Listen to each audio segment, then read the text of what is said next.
Okay, I just wanted to take a few minutes here and point out and show some of the things that I'm doing on this job.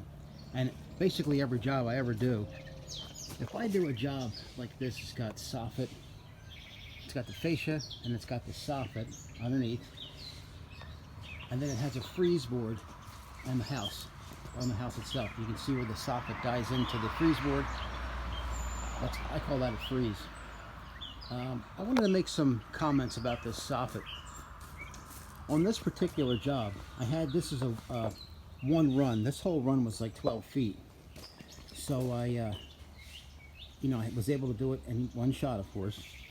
But the thing I want to point out is when I do these soffits, I always make sure that the soffit is higher in the back than it is in the front.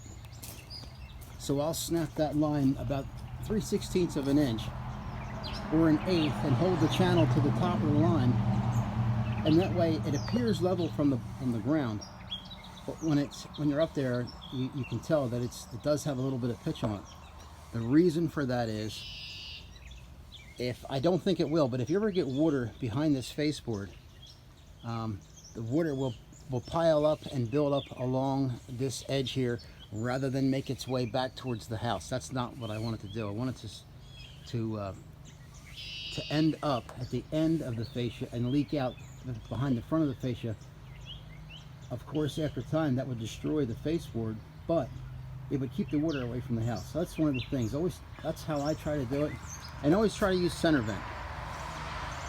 Another thing I do with these soffits is if whatever's in there, if it's a 3/4 board or if it's a piece of underlayment or a 1/4 inch plywood, I always remove that. I try to put the rafter ventilation chutes in and get that soffit breathing. This house is built in probably '62, and it's got a new roof on it when I got here, and the last foot or so of plywood was completely delaminated, so it was sweating all these years. In the old days, they didn't ventilate the soffits or the roof at all.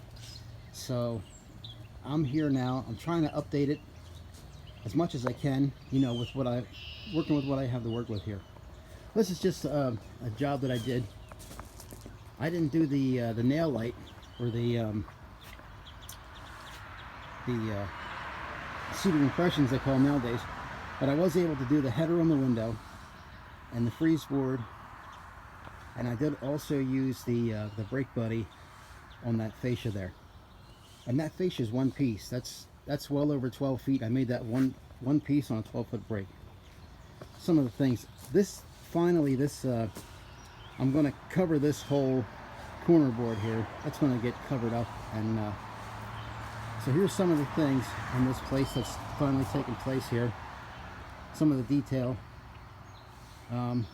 If you work with this stuff and be patient, you can do it. It's not that big of a deal. And I always make these little samples when I make these fascia pieces. So I'll destroy a 1-foot piece instead of doing the 10-foot piece. It doesn't work. I'll just use a 1-footer until I get that angle right where I want it. All right, well, thanks for stopping by. About a 3.5 minute video. Thanks for your time.